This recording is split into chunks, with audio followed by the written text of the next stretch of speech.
Listo. Listo, muchísimas gracias, doctora Carmen. Adelante. Listo. Buenas noches para todos. ¿Me escuchan bien? Sí, profe. Ok, listo. Bueno, quiero darle la bienvenida a todos los estudiantes a este que se llama Café Político Jurídico y darle la bienvenida desde el programa de especialización en gestión pública adscrita a la Escuela de Ciencias Jurídicas y Políticas del UNAD. Y hoy vamos a hablar de una temática que es muy importante y una temática donde debemos estar muy pendientes porque estos espacios son buenos para enriquecernos, para cambiar también ideas, pero también para hacernos preguntas que nos ayuden a mejorar y que también nos ayuden a mejorar y a profundizar en estas temáticas que son importantes, como vendría siendo la función pública y el nuevo Código General Disciplinario, Ley 1952 de 2019 y la Ley 2094 de 2021. Y esto es, como les decía, un espacio de formación, es un espacio de debate académico que debemos aprovecharlo al máximo. Y quiero también manifestarles que ustedes también pueden participar. Por eso vamos a colocar un orden donde todos podamos participar sin interrupción alguna, mantener pues los micrófonos silenciados. Si alguna persona tiene alguna intervención, la puede escribir en el chat. Una pregunta, alguna duda o algún aporte que quiera hacer, vamos a compartirlos al finalizar, yo los estaré leyendo, pero ustedes ahí van a poder participar con sus preguntas o sus inquietudes que puedan surgir en medio de este espacio. Y también en el chat van a encontrar ese formulario de asistencia para que ustedes se puedan inscribir. Entonces, más que todo, también es que esta temática, cuando nosotros hablamos pública, cuando hablamos de lo que tiene que ver con el derecho disciplinario, que es muy importante. Y sin duda alguna, esto lo que representa es una herramienta, pero la miramos como una herramienta, pero como una herramienta que es importante en el campo de la función pública. Miren la relación que tiene esta. ¿Y por qué les digo esto? Porque esto que ha permitido que se pueda aplicar un régimen sancionatorio. ¿A qué? A esas faltas que son cometidas por los servidores públicos. Y esto tiene esa importancia y es una importancia que tiene, ¿verdad?, en la rama del derecho y que radica en qué? Radica en esa protección, ¿verdad?, al ejercicio de la función pública. Y es importante saber cuáles han sido esos avances o esos logros que ha tenido Colombia, y es que Colombia ha ido construyendo un sistema disciplinario que está hoy en día por el Código Único Disciplinario, la Ley 734 de 2002. Pero como consecuencia de lo anterior, vamos a mirar, esta rama del derecho ha adquirido unas características que son propias, unas características que lo sitúan como una disciplina que es totalmente autónoma cuando hablamos de, pero que esa autonomía ha permitido que ha permitido esas conductas que son reprochables en la función pública y que hoy en día la hemos visto reflejada en lo que está pasando en nuestra sociedad actualmente. Y es que cuando nosotros hablamos de este derecho, en los últimos años hemos podido experimentar algo, y es como una serie de reformas que este ha traído y que han terminado en ¿qué? En generar unas inquietudes en nuestras sociedades. Y este es el espacio que hemos querido crear. ¿Para qué? Para que ustedes puedan también crear esas inquietudes que surgen de esto. Y por eso esta noche hemos traído un invitado muy especial a este espacio académico que nos estará acompañando el día de hoy, que es el doctor Daniel Molano, que nos va a profundizar y que nos va a hablar sobre esta importancia, sobre la importancia de esta rama del derecho, sobre esta disciplina y sobre todo sobre el impacto que genera, pero también entender cuáles han sido esas reformas que ha tenido. Pero no solamente las reformas, sino esos desafíos que ha tenido y que se han planteado. Pero para esto me gustaría también primero, claro, poner un poco quién es el doctor Molano, el doctor Daniel Esteban Molano.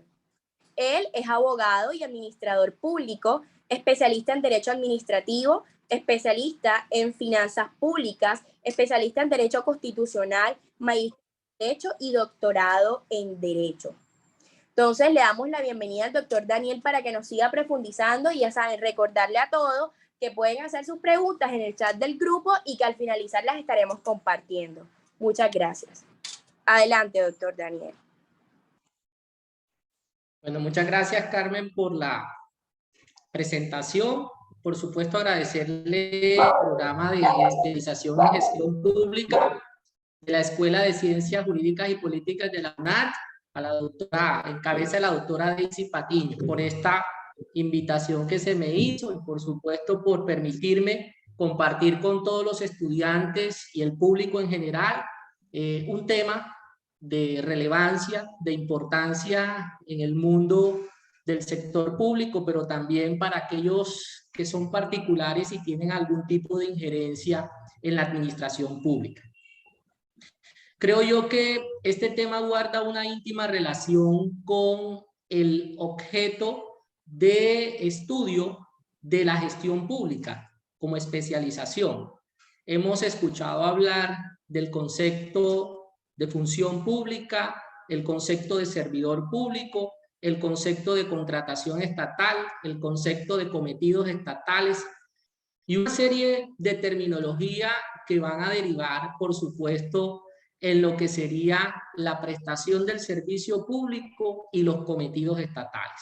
Entonces, por motivos de tiempo, quiero enfocar la temática en unos apuntes, considero yo, básicos para entender el derecho disciplinario y tratar de generar unos pequeños, digamos así, unos pequeños pasos hacia lo que sería la reforma y los grandes desafíos que propone el derecho disciplinario de manera particular en nuestro Estado colombiano, ¿sí? Nuestro Estado colombiano. Entonces, lo que debemos inicialmente comprender es que nuestro Estado colombiano tiene un documento que es fundamental, todos creo yo lo reconocemos desde diferentes puntos de vista, desde diferentes enfoques, ¿verdad?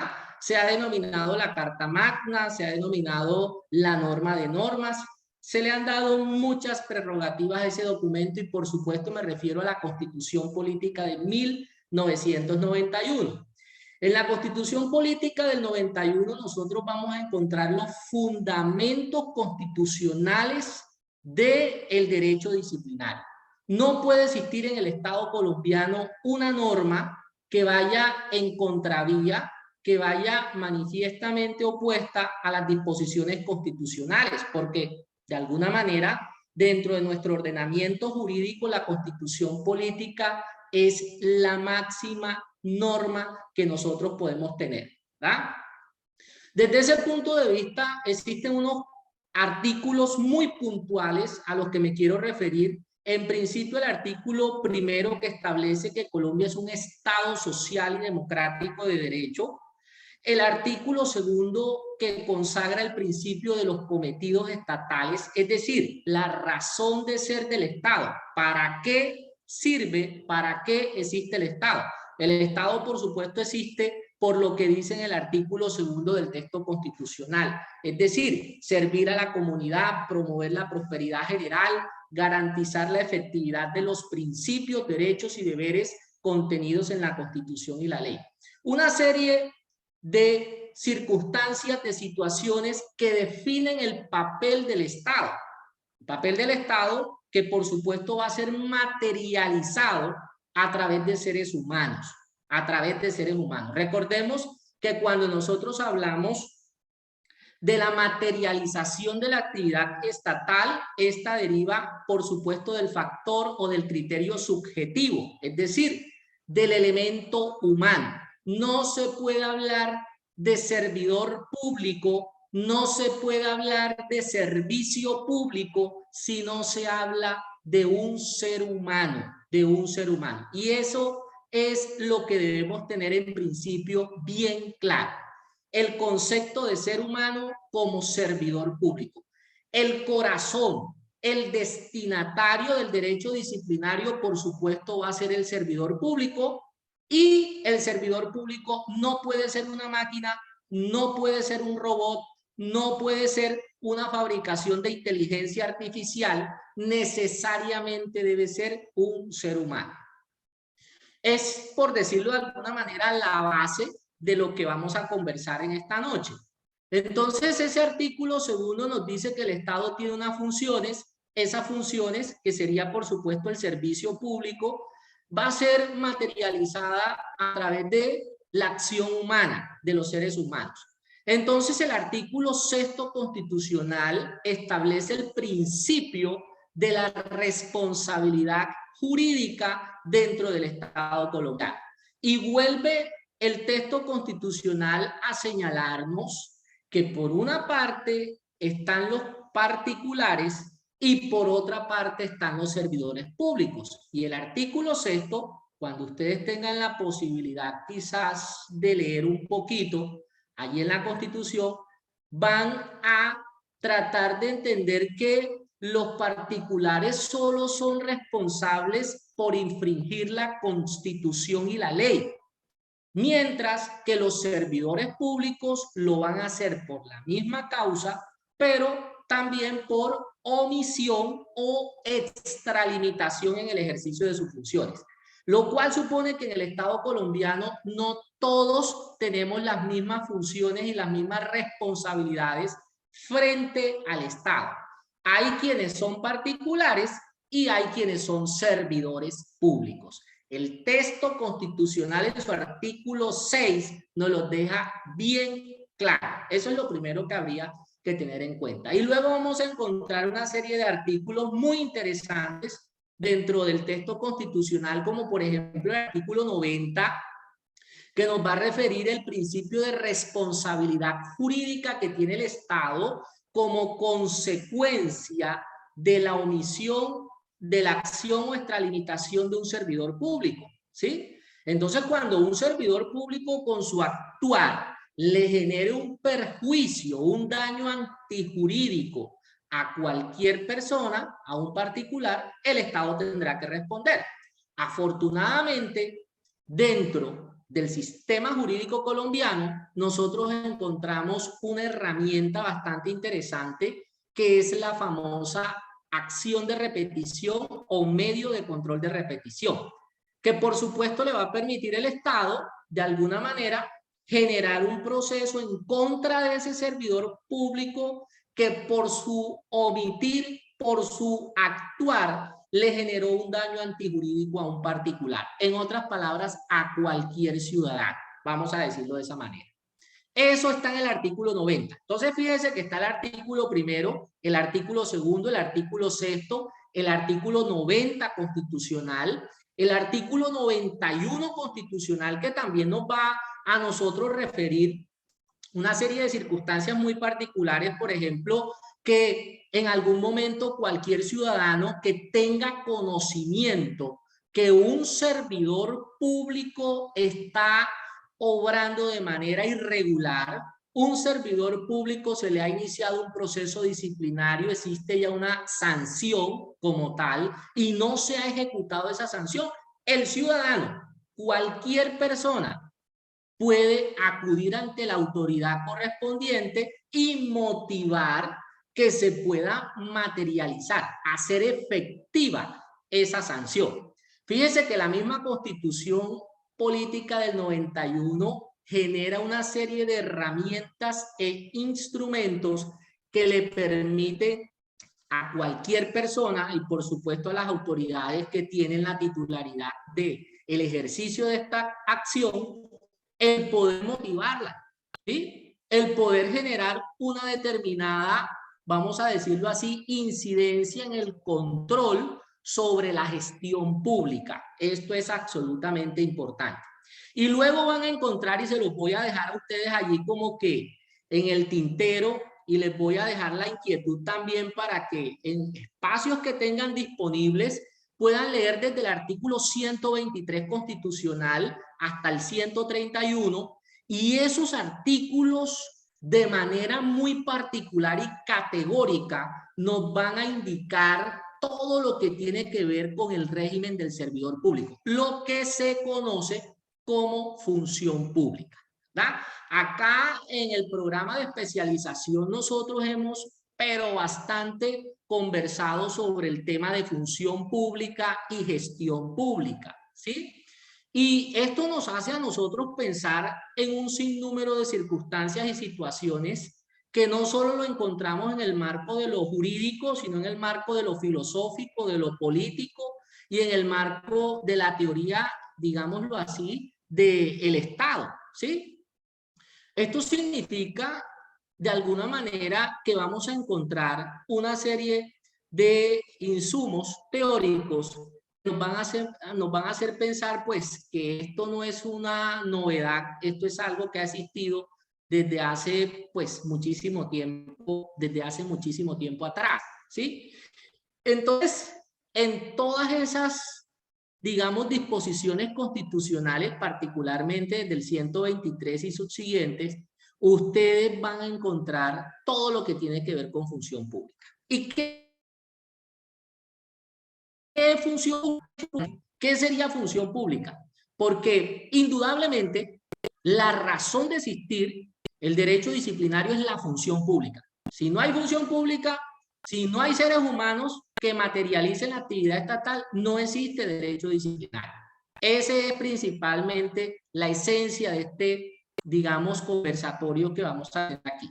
Si no existe función pública, si no existe actividad por parte de los particulares, de los seres humanos, no hay derecho disciplinario. Entonces, digamos que los destinatarios del derecho disciplinario son los servidores públicos, ¿ya? Y aquellos particulares que realicen una función pública, ¿sí? Vamos a decirlo de esa manera. ¿Qué es función pública? Función pública nosotros la podemos concebir como esa relación, ese conjunto de procesos, procedimientos, digámoslo así, de trámites que regulan la vinculación de una persona natural a una entidad del Estado, en unos términos muy castizos. Hay una diferenciación entre función administrativa y función pública, por supuesto, pero a la luz de la doctrina colombiana vamos a encontrar que función pública equivale a todas las funciones que cumple el Estado. Función legislativa, función ejecutiva, función judicial, función control, función electoral, ¿sí? Todas las funciones que puede desplegar el Estado, por supuesto, la vamos a encontrar en cabeza de la función pública. Eso significa que función pública equivale a todo. Si no, lea la Constitución y lea las normas y se va a dar cuenta que es así. Cuando dice, por ejemplo, la función de administrar justicia o la administración de justicia es una función, ahí tiene el apellido, una función pública, ¿sí? Esto significa que toda la actividad que despliega el Estado se convierte en función pública. Y por ende, la función pública tiene que ver con una serie de fundamentos, de principios que conserva el Estado para garantizar el bienestar de la sociedad, el bienestar del colectivo social. Es decir, el artículo 2 de la Constitución. Con estos artículos yo creo que nosotros desplegamos y ustedes pueden reflexionar posterior a esta charla, pueden reflexionar sobre lo que es la dinámica del derecho disciplinario en Colombia y pues lo que es también en algunos países de Latinoamérica y el Caribe, que por supuesto también opera allí esta rama especial del derecho. Eso significa que los servidores públicos, escúchese bien, los servidores públicos no pueden actuar para cumplir los cometidos del Estado de manera deliberada, de manera caprichosa, de manera arbitraria. No pueden actuar de esa forma, por la sencilla razón que ellos están sometidos a una serie de reglamentos, de normas, de condicionamientos que van a decir si actúa bien o actúa mal. Esto significa, apreciados asistentes, que vamos a encontrar entonces una relación entre ética pública, porque cuando a uno le hablan de ética, uno lo que se imagina enseguida es el comportamiento. El comportamiento. Y ahí hay como una relación con la moral también, pero por eso se habla, ¿verdad?, en la estructura del Estado de la famosa moralidad administrativa, la moral administrativa, ¿verdad? Y hablemos también de la ética pública, que es muy sonada dentro del sector oficial, ¿verdad? De manera particular en las organizaciones del Estado, la ética pública. Y esa ética pública redunda precisamente en el derecho disciplinario, porque en definitiva, ¿qué es el derecho disciplinario? El conjunto de normas, de principios que regulan el comportamiento de quien es servidor público en el desempeño de un cargo. Así de sencillo podemos entender el derecho disciplinario con sus principios constitucionales, ¿verdad? Entonces, el servidor público tiene una serie de normativas, de reglamentos, de disposiciones que de alguna forma lo atan y lo obligan a actuar de X o Y manera. Si el servidor público actúa por fuera de ese conjunto de comportamientos y conductas que son los que espera el Estado visualizar en sus agentes, por supuesto que habría lugar a una, vamos a decirlo así, una falta disciplinaria. La falta disciplinaria, ¿qué es? Es esa conducta que de alguna manera desnaturaliza la función pública. ¿La función pública para qué existe? Para garantizar el cumplimiento de los cometidos estatales. Es decir, todo lo que usted ha visto en su carrera como la actividad que desarrolla el Estado. Garantizar en principio salud, educación, agua potable, servicios públicos domiciliarios, servicios financieros, todo lo que huela a servicio público, prestación de servicio público, por supuesto que se va a convertir en un cometido estatal. Y por supuesto que va a ser sinónimo de función pública. Entonces, la gran actividad del Estado le ha permitido generar una serie de códigos éticos, una serie de códigos que le van a permitir al servidor público identificar en qué momento actúa bien o actúa mal. Y eso se denomina el conjunto de conductas válidas e inválidas dentro del ordenamiento disciplinario en Colombia. Resulta que en Colombia, para tratar de evitar también el tema de la corrupción que ha golpeado fuertemente y desde muchísimo tiempo atrás, eso no es un tema actual, ese es un tema bastante antiguo, ¿verdad? Tan antiguo como la existencia de la misma humanidad. Nosotros podemos verificar que la corrupción siempre ha permeado, ¿verdad?, a las organizaciones del Estado. Y la reflexión filosófica, sociológica, desde el punto de vista científico, ha derivado en que todo está en el sujeto, es decir, en el ser humano que materializa una determinada. Si usted coloca a un delincuente a manejar los recursos de un municipio, si usted coloca una persona que tiene excesiva ambición, ¿sí?, que tiene un desaforo por el poder, por la apropiación de recursos que no le corresponden, por ejemplo, si usted lo coloca a administrar recursos en una organización pública, tenga la plena seguridad que eso va a quedar en entredicho. No van a llegar a cumplirse los objetivos del Estado, por supuesto, porque no se va a cumplir, ¿verdad? Los principios colectivos, no van a ventilarse intereses colectivos sino intereses particulares. Ese es el gran problema que hay en el derecho disciplinario, examinar el tema de la corrupción. ¿Por qué existe el derecho disciplinario? Para evitar la corrupción, para tratar de ordenar el comportamiento de quien es servidor público. Porque es que el servidor público no puede ser cualquier persona. El servidor público no puede ser cualquier persona, ¿sí? El servidor público debe ser un ser humano probo, un ser humano que tenga una característica, digamos, que se pueda identificar dentro del marco ético. Esto a nosotros nos hace pensar, ya es en otro tema que es la ética pública, y por eso el tema de la ética pública ha estado íntimamente ligado al tema del derecho disciplinario. Ahora bien, En Colombia han existido una serie de normas, particularmente desde la Constitución de 1991, porque no vamos a decir que el derecho disciplinario existe en Colombia por la Constitución del 91, eso sería un craso error. En Colombia el derecho disciplinario existe aún desde la Constitución de 1886, la famosa Constitución de Rafael Núñez, que ustedes recordarán que trajo, entre otras cosas, una gran, digamos, un gran hito en el Estado colombiano. La Constitución de Rafael Núñez del 86 trajo el centralismo, pero además trajo una serie de disposiciones que también tendían a vigilar la conducta de quien fuera servidor público.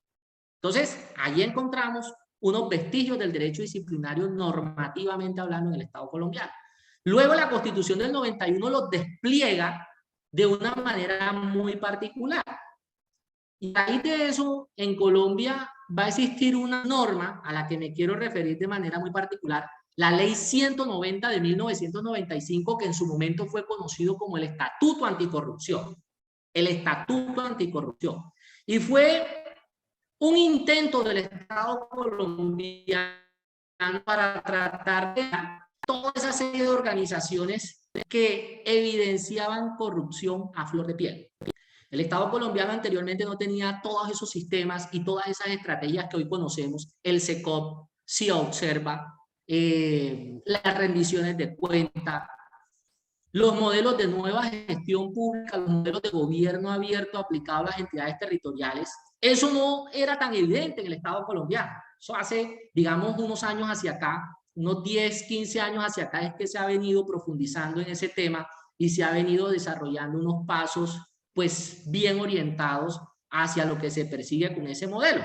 Esos modelos lo que en otras palabras intentan hacer es que la ciudadanía se vincule a la actividad del Estado, vigile y genere algún tipo de participación en la toma de decisiones por parte de los gobernantes de turno, vamos a decirlo de esa manera.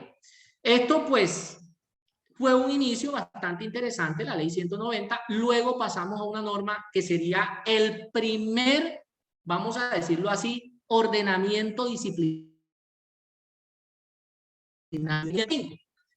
¿Sí? La ley 200 del 95 fue bastante interesante porque pues abrió las puertas y generó reflexión en todas las escuelas del derecho a nivel nacional, por supuesto encabezado por el doctor Gómez Pavalló, ¿sí? Y por supuesto va a generar también una serie de confrontaciones que no voy a profundizar en eso porque no es objeto de nuestra conversación. Simplemente decirles que allí se van a generar una serie de confrontaciones en la naturaleza del derecho disciplinario. Unos decían es que el derecho disciplinario es algo administrativo, otros decían es que el derecho disciplinario es algo penal.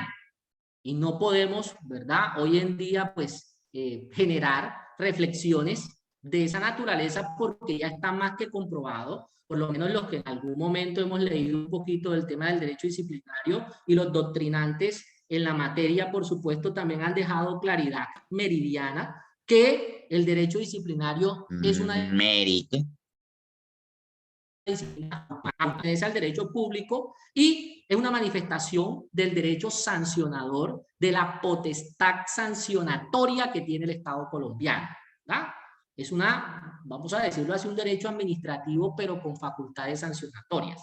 Entonces, es una disciplina autónoma, lo primero que hay que decir allí.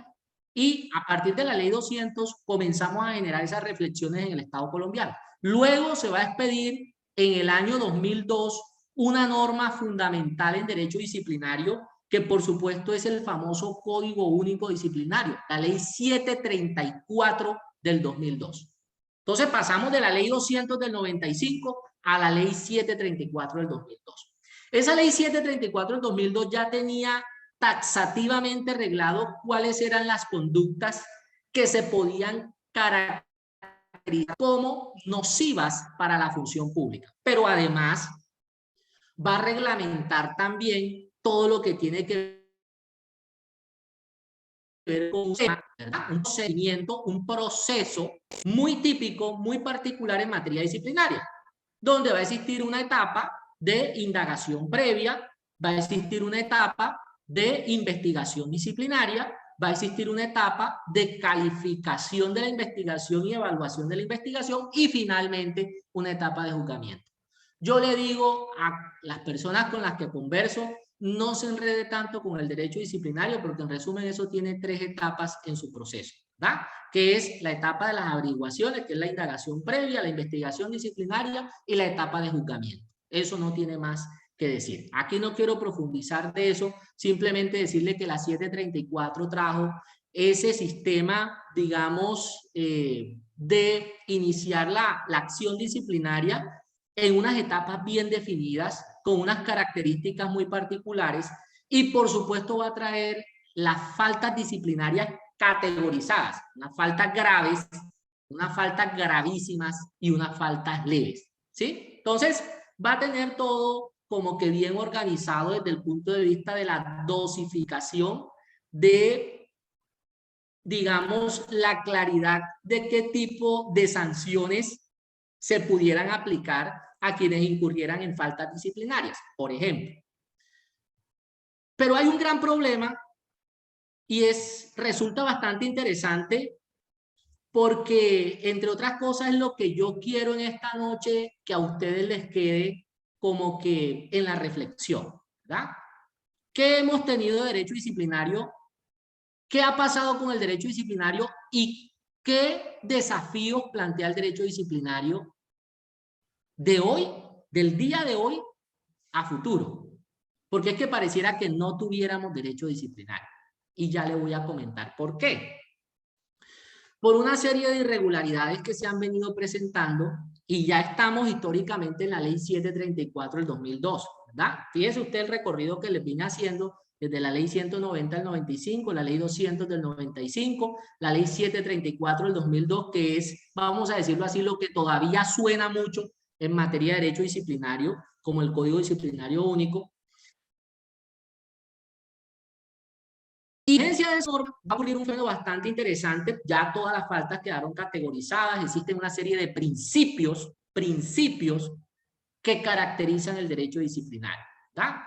Principalmente el reconocimiento de la dignidad humana, el reconocimiento del servidor público y la labor que él desempeña en las organizaciones públicas. Debido proceso, todo lo típico de un proceso judicial, usted lo va a encontrar también en un proceso disciplinario. Pero de manera particular, en el año 2019 se va a expedir una ley, que es la ley 1952, que va a dejar sin efecto, entre comillas, el Código Disciplinario Único, que era la ley 734 del 2002. Eso fue en el año 2019, un pasado muy reciente. Y en ese código lo que se intentó hacer fue reducir los términos de cada una de las etapas de ese proceso y reducir también de alguna manera, pues digamos, todas esas talanqueras y todos los que puedan ocurrir, no llegara la justicia donde debía llegar. En otras palabras, para que no fuese sancionado quien debiera ser sancionado. Vamos a decirlo de esa manera. Y esto trajo como consecuencia una situación muy particular, y es que, pues, de alguna manera hubo una congestión en quienes detentan los medios dentro del Estado colombiano, y como si fueran un limbo, porque no se sabía en ese momento qué hacer en esa transición hacia la ley 1952, que se denominó el Código General Disciplinario. Entre otras cosas, porque se le cambió el nombre. Ya no era Código Único Disciplinario o Código Disciplinario Único, sino Código General Disciplinario. Ley 1952, que es lo que tenemos actualmente, aunque tenemos un poquito también de la 734 vigente. Fíjense cómo va la historia. Y esto tiene algo muy interesante, porque en vigencia de esa ley, el presidente de la República, el doctor Gustavo Petro, yo no sé si ustedes escucharon en su momento, el doctor Gustavo Petro, cuando era alcalde de la ciudad de Bogotá, se le presentó una novedad. No quiero entrar aquí en minucias, simplemente decirles que por el tema de las basuras, pues lógicamente va a ocurrir allí como que una serie de acciones por parte del Procurador General, en su momento, el doctor Alejandro Ordóñez Maldonado. Y bueno, decirles que aprovechar enseguida la ocasión para comentarles que en Colombia, vamos a decirlo así, la reina del derecho disciplinario es la Procuraduría General de la Nación. La Procuraduría tiene dos funciones muy particulares. La primera es actuar en todos los procesos judiciales para proteger los derechos humanos, los derechos medio ambiente y las garantías constitucionales, primero. Y segundo, es adelantar los procesos disciplinarios contra los servidores públicos y los particulares que ejerzan función pública. Entonces, también hay que dejar claro eso. ¿Quién es el titular de la acción disciplinaria? ¿Quién es el que tiene el poder preferente en materia disciplinaria en Colombia? La Procuraduría General de la Nación. Vamos a decirlo de esa manera. Entonces, el procurador de su momento, Alejandro Ordóñez, inició un proceso contra el actual presidente Gustavo Petro. Fue, pues, en algún momento separado del cargo y, bueno, hubo una serie de situaciones que el presidente Gustavo Petro valoró para llevar su caso a instancias internacionales. Y fue así como el caso llegó a la Comisión Interamericana de Derechos Humanos. Y la Comisión Interamericana de Derechos Humanos, los argumentos fácticos y jurídicos que había presentado el señor Gustavo Petro, valoró todo ese acervo y efectivamente dio su enfoque favorable al señor Gustavo Petro. Y le dijo al Estado colombiano que debía reformar todo lo que tenía en materia disciplinaria, porque lo que tenía estaba absolutamente desfasado del contexto de la realidad, del debido proceso. Es decir, lo que tenía Colombia en este momento, vamos a decirlo así, era una irregularidad desde todo punto de vista en materia de derecho disciplinario. Por dos razones que ya voy a proceder a explicar. El Estado colombiano se le dio una espera para que actuara a través del legislativo y pudiera iniciar una serie de actuaciones, vamos a decirlo así, encaminadas a tratar de reformar todo ese embeleco que tenían y todo ese problema, vamos a decir, el Estado colombiano no fue muy expedito, no fue muy rápido, muy celero para dar respuesta a la comisión, por lo cual la comisión envía el caso a la Corte Interamericana de Derechos Humanos. Les explico un poquito. Cuando usted considera que le está dando un derecho suyo, ¿verdad? Derecho fundamental, un derecho de naturaleza, vamos a decirlo así, de derechos humanos, porque hay una gran diferencia entre humanos y derechos fundamentales, y hay muchas personas que no lo han distinguido, pero sí existe una gran diferencia. Cuando los derechos humanos se vulneran, pues puede llegarse a instancias internacionales, por ejemplo, el caso de la Comisión y el caso de la Corte Interamericana. Pero cuando se va a la justicia, vamos a decirlo así, regional, que en este caso sería la Corte Interamericana, ese sistema interamericano de derechos humanos, pues lo que se hace es que primero llega a la comisión valora, hace una evaluación y luego envía a la Corte Interamericana, para que la Corte sea la que defina en principio, ¿verdad? Ya ahí sí se defina la situación jurídica. ¿Qué pasó? En el caso Colombia, la comisión hizo unas observaciones, no fueron acatadas de la mejor manera, y por supuesto el caso pasó a la Corte Interamericana. La Corte Interamericana produjo un fallo, una sentencia, que por supuesto por Colombia está vinculada, la obligaba a cumplir la decisión de la Corte Interamericana de Derechos Humanos en el caso Colombia versus Petro, ¿verdad? Petro Urrego. Esto trajo como consecuencia innegablemente que Colombia le tocó rapidito, antes de terminar el mandato del doctor Iván Duque, tratar de generar una norma que recompusiera todo ese enredo que teníamos aquí en Colombia en materia de derecho disciplinario. Le voy a decir cuál es el enredo que había.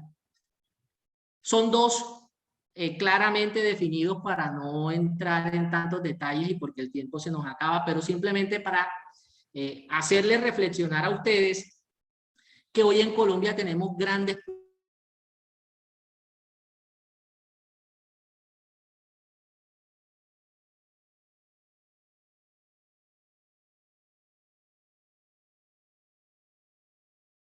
en materia disciplinaria.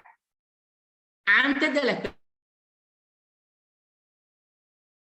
2090 que ustedes vieron ahí en el rótulo de este conversatorio, fue precisamente por eso, por el tema del señor Petro Urrego y el fallo de la Corte Interamericana.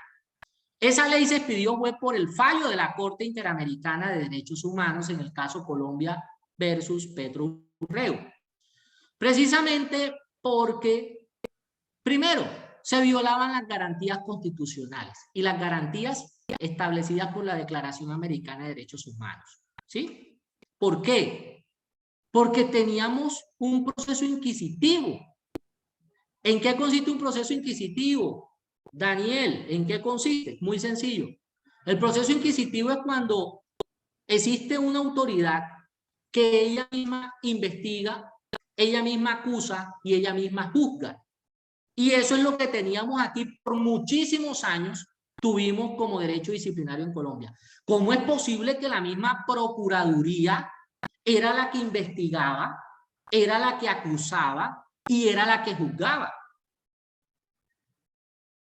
Y eso pasaba antes de la ley 2094. En cambio, con la ley 2094, aunque aparentemente era la puerta a la solución al conflicto y a la solución a ese enredo, pues lógicamente vimos que no fue así. Seguimos todavía con un proceso inquisitivo. ¿Qué hizo la ley 2094? Rapidito, ¿qué hizo la ley 2094? Lo que hizo fue decir, oiga, vamos a tratar de componer este enredo que tenemos aquí en Colombia.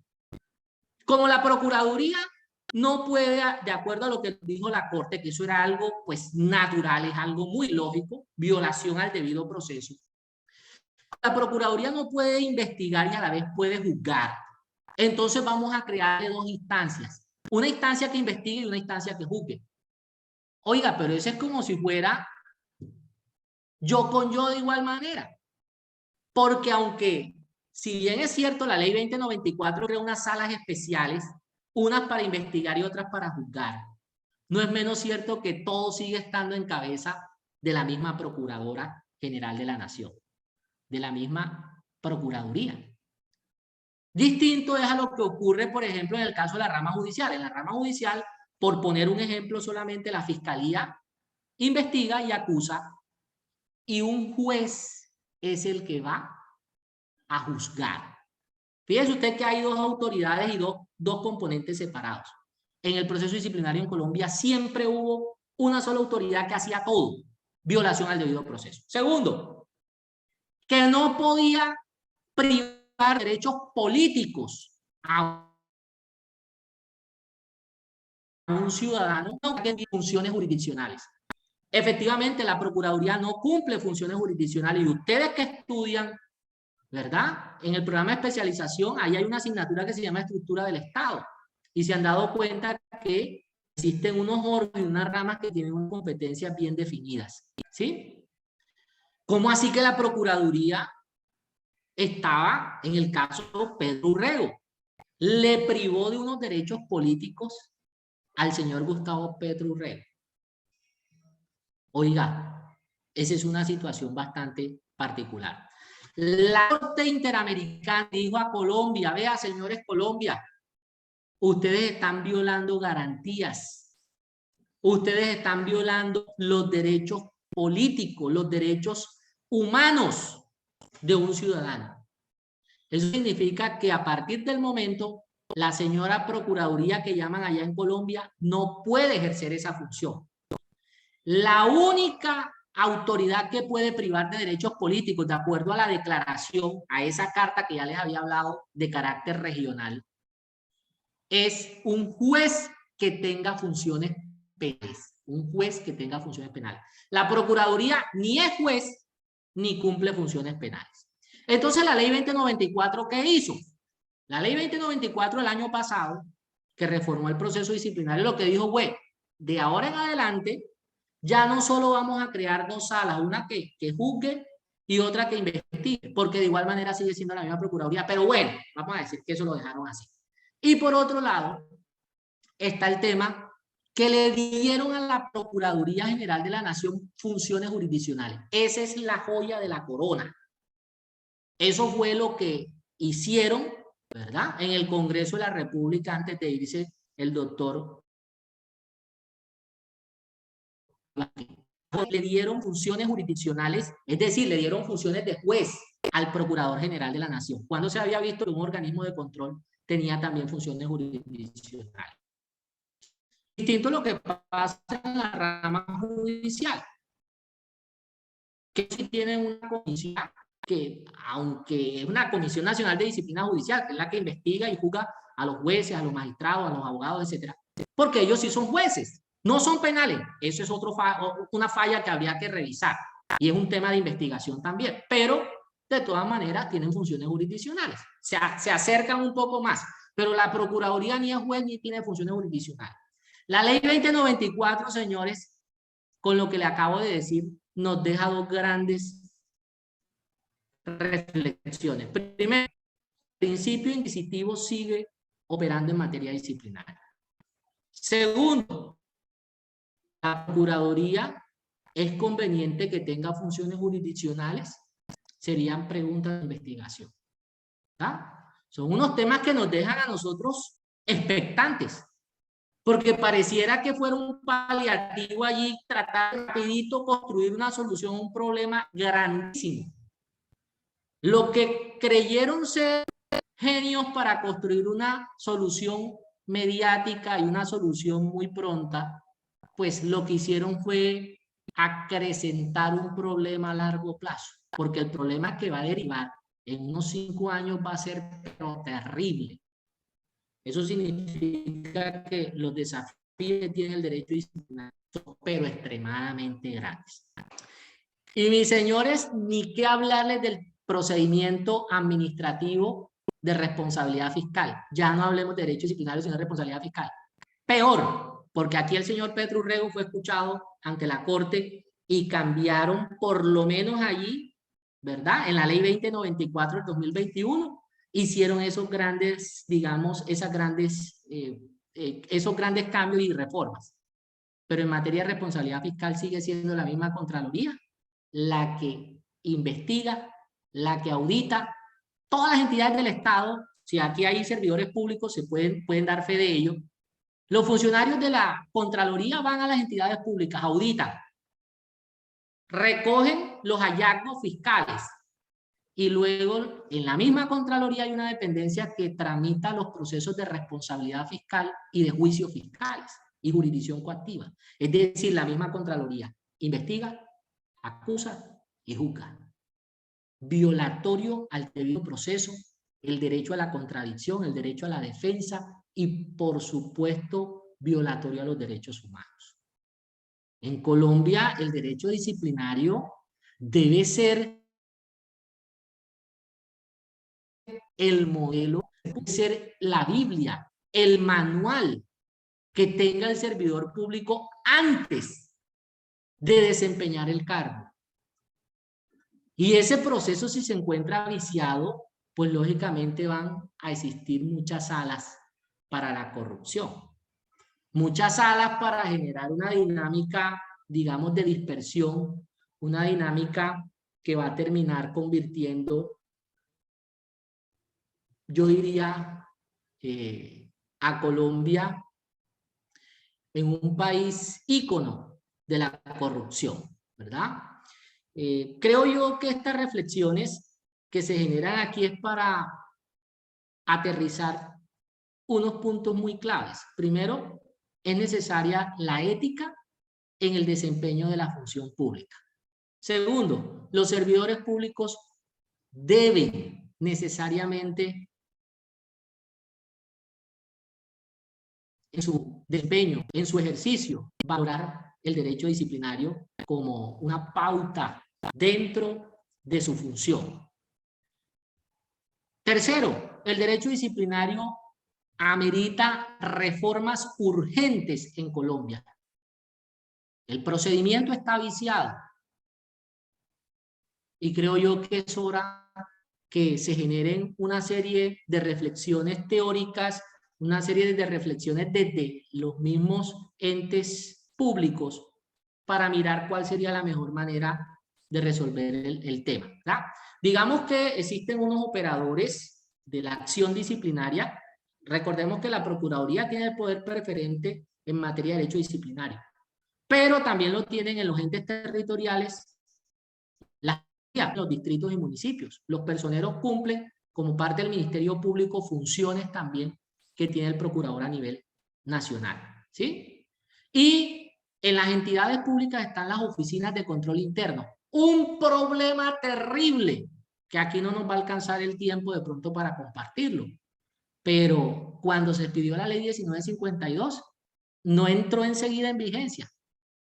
Precisamente por dos razones. Primero, porque las alcaldías no tenían presupuesto para poner en funcionamiento lo que decía esa ley, que entre otras cosas lo que creaba era un único proceso de carácter oral, donde se le daba mayor prioridad a la oralidad.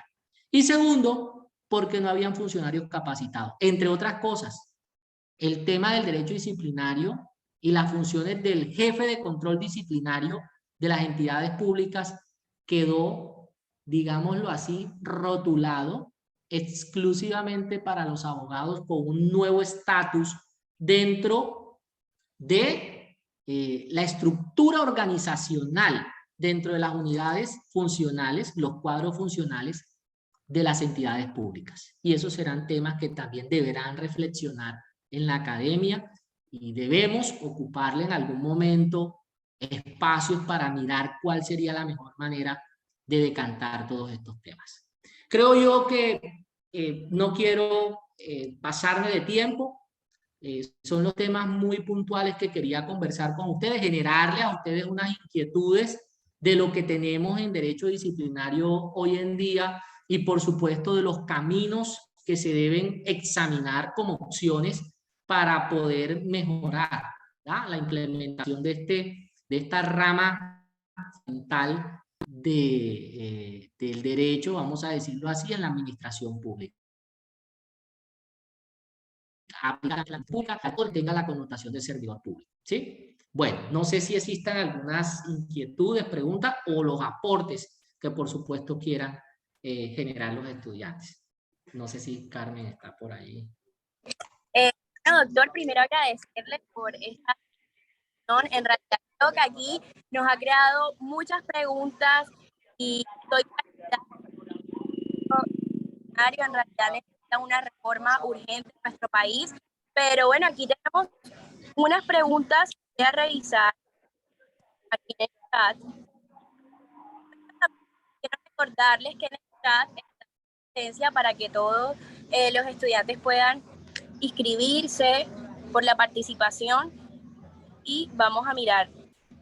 Bueno, acá tengo primera pregunta de Mauricio Andrés González. Mauricio Andrés González pregunta, dice, ¿por qué se presenta la pérdida de la vocación preventiva y organizacional del derecho disciplinar en la actualidad en Colombia? Él hace dos, pero no sé si primero le hago una.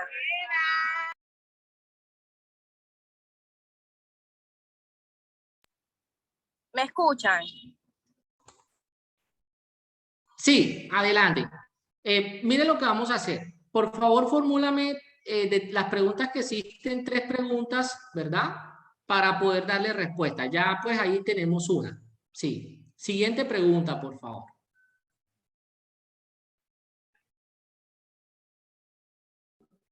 Listo. La segunda pregunta es la siguiente. porque el sistema Bueno, disciplinario... parece que se detuvo allí ¿Ya me escucha, de doctor? conectividad. No, por un momento creo que tuviste fallas de conectividad. Bueno, voy a tratar aquí de generar la lectura, ¿verdad? De las preguntas que los estudiantes han formulado. Aquí está. Veo una que dice, ¿por qué se presenta la pérdida de vocación preventiva y organizacional del derecho disciplinario en la actualidad en Colombia? Bueno, eso guarda relación con un tema que toqué aquí, prácticamente con la corrupción, ¿sí? El tema de la corrupción. La Procuraduría tiene una función preventiva, una función correctiva, ¿sí? Y la función preventiva se da por diferentes circunstancias. La principal es tratar de evitar que ocurran faltas disciplinarias en el ejercicio, por supuesto, de la función pública, ¿verdad? ¿Cómo se genera o cómo se despliega esa función preventiva? A través de capacitaciones, a través de la elaboración de un plan anticorrupción que debe tener toda entidad pública. Hay una ley muy novedosa y quiero comentarles también la ley 2091, ¿verdad? Del año 2022, de este año, y es la famosa ley de transparencia. Tiene mucho que ver con el tema de la vocación preventiva, ¿sí? ¿Por qué la Procuraduría ha perdido mucho de esa función? Pues por condiciones muy puntuales.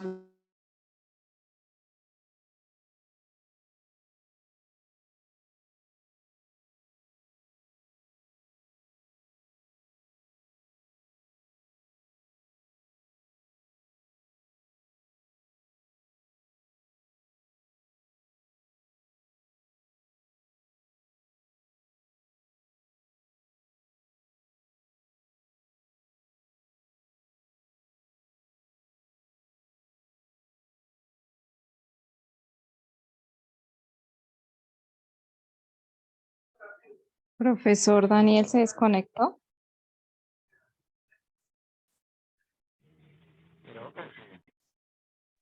Ok, como algunos problemitas de internet. ¿Ustedes me escuchan bien? Me puse a llorar. ¿Y a usted sí? Sí, Te profe, se le escuchamos escucha bien, se le escucha perfecto. Pero con un doctor poco de Daniel ruido, Profe pero también se Daniel, creo. sí parece escucha. que se fue la señal del profe Daniel. Ya ¿Me volvió. confirman si allí, me confirman si me logran escuchar allí? Listo, ya, profe, ya te Ya, escuchamos.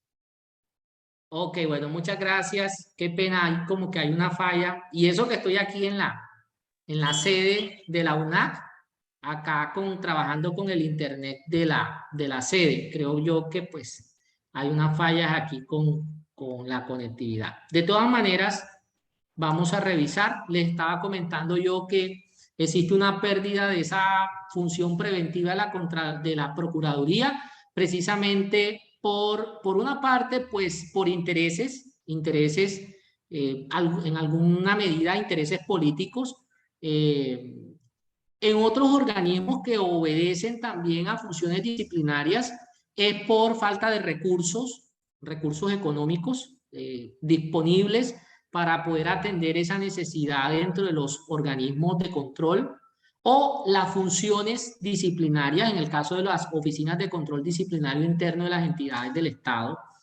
Y por otro lado, pues lógicamente la falta de voluntad que se tiene para garantizar la función pública, para garantizar que efectivamente en los servidores públicos exista probidad y exista el reconocimiento de los cometidos del Estado. Que cuando se desempeña una función pública no se trabaja para sí mismo, no se trabaja, digamos, para un interés mezquino y particular, sino el reconocimiento de una serie de garantías que están dadas al colectivo, a la comunidad, ¿verdad? Obedece básicamente a la pregunta que hacía Mauricio, obedece básicamente a esas condiciones, ¿sí? Y por otro lado, pues digamos que es la falta de conocimiento que tienen los operadores jurídicos disciplinarios de las entidades del Estado. No podemos desconocer que hay mucho personero municipal, hay mucho jefe de oficina de control disciplinario interno que desconoce en lo absoluto esa función. Pues eso sería también sinónimo de corrupción. Pero vamos a decir que se está trabajando para mejorar la función preventiva y darle mayor capacitación a todo ese personal de las entidades del Estado. ¿Alguna otra pregunta? Veo por aquí que dice ¿por qué el sistema disciplinario colombiano se ha convertido en una herramienta política que busca sacar a contrincantes políticos de esferas públicas? Sí, elementalmente, yo creo, y les quiero así aquí como que hacer una confesión, yo creo que es necesaria una reforma contundente en materia disciplinaria. Y cuando a mí algunos estudiantes me preguntan de reforma en la web conference, yo lo que les digo es todo parte de la raíz, y la raíz es el texto constitucional. ¿Quién elige al Procurador General de la Nación? ¿Quién lo elige? Lo elige el Senado de la República, ¿sí? De una terna. Es decir, ahí ya vemos que hay unos intereses, porque lógicamente a quien a mí me postula para yo poder ser elegido, pues lógicamente yo no voy a tratar de atentar contra él de ninguna manera. Eso pondría en tela de duda, ¿sabes? Pondría en tela de juicio, lógicamente, la primacía de los intereses de la justicia, la prevalencia del interés general, de la justicia material, ¿verdad? Esto de alguna manera, pues quebranta el ordenamiento disciplinario. No debe ser, sin embargo, pues existe en el Estado colombiano, eso existe. No sé, otra pregunta que por ahí esté, Carmen, no sé si hay alguna otra pregunta. No, creo que no hay ninguna otra pregunta. Lo que veo en el chat, ya permítame, es bueno, que le dio muy buen argumento.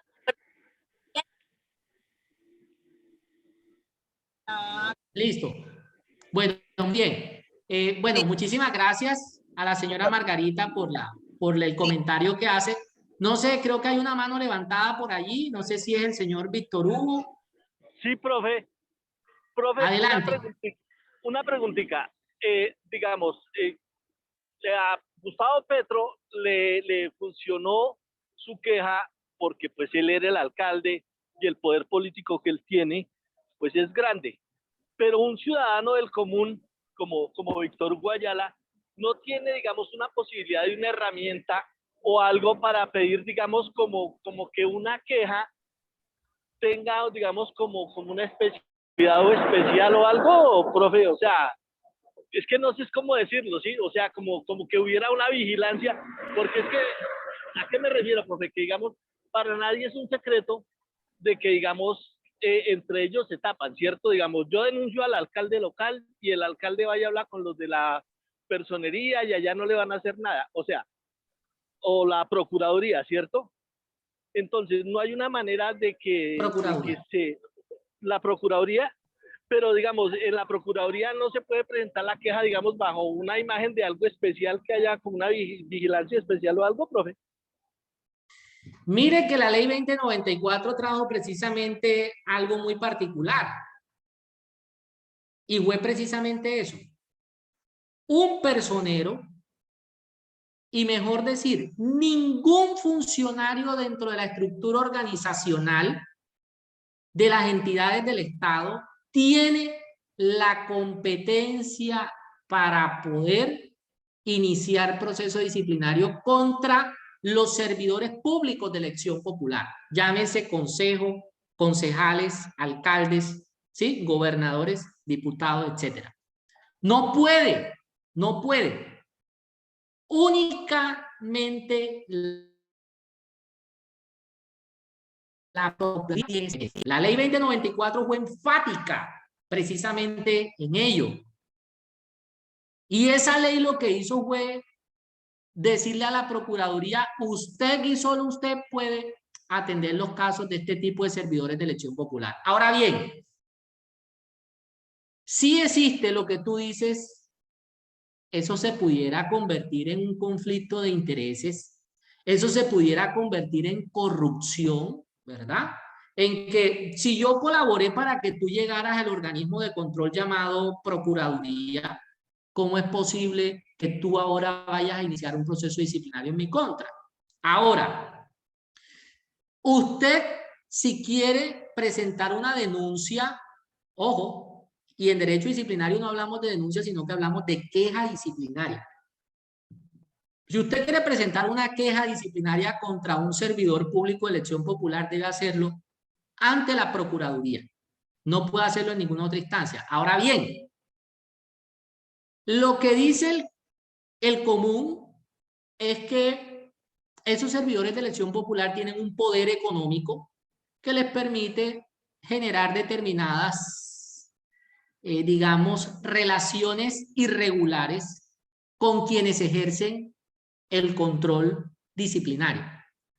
Y ese es un problema de corrupción que, por eso reitero, en Colombia se necesita, se amerita de manera urgente una reforma, y esa reforma debe venir desde la raíz, es decir, desde el texto constitucional. ¿Quién elige? ¿Quién juzga? ¿Quién investiga? Esas funciones deben estar bien claras y, por supuesto, deben tener unos verdaderos raseros, cernidores, para poder elegir de alguna manera a quienes desempeñen esas funciones. Sí, como tú lo dices, Víctor, hay allí mucho conflicto de interés, mucho particularismo, amiguismo, corporativismo, ¿verdad? Muchas estrategias que determinan la corrupción. Gracias, Víctor, por tu participación. Bueno, no sé si exista, Carmen, alguna otra pregunta o ya las intervenciones finalizaron. O si la doctora Daisy de pronto tenía bien hacer algún comentario. Doctor Daniel, ¿Sí? ¿me escuchan ahí, por favor? Sí, adelante. Hola, qué pena que no levanté la mano. Les saluda Margarita Díaz. Soy docente en la Escuela de Ciencias Jurídicas y Políticas. He tenido bajo mi responsabilidad el curso precisamente de Gestión Pública, de Derecho Administrativo y Disciplinario, donde fui ¿cómo se llama? La creadora del curso y luego para dejarlo acreditado. Primero que todo, doctor Daniel, felicitarle. Los razonamientos que usted nos ha podido entregar en esta noche son totalmente válidos, son excelentes. He tenido la oportunidad entonces también de ser docente allí en este curso. He tenido la oportunidad también, soy abogada y magíster en Derecho Administrativo. He tenido la oportunidad de ser personera municipal también, allí donde se cumplen pues funciones precisamente con la Procuraduría General de la Nación. Entonces, me parece muy oportuno todos los análisis que ha podido hacer el doctor Daniel respecto sobre todas las modificaciones que trajo, pues, bueno, digamos que no tantas, pero sí que ha tocado, digamos, en el curso. Estuve desde el año 2018, precisamente en vigencia de la ley 734. Luego tuvimos que hacer análisis a la ley 1952 y luego con el pronunciamiento de la Corte Interamericana de Derechos Humanos, con el fallo denominado Petro versus Colombia, tuvimos que venir a hacer el análisis de la ley 2094.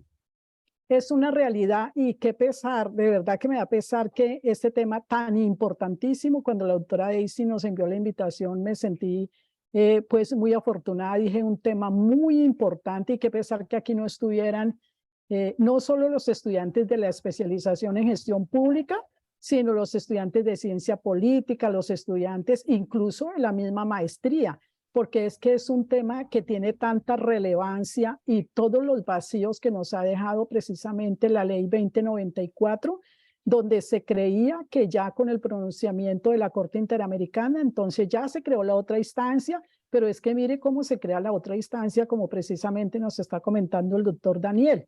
La otra instancia se crea con funciones jurisdiccionales, es decir, que vamos no podría ser que un funcionario de la Procuraduría entonces vaya a venir a emitir fallos de un juez, y además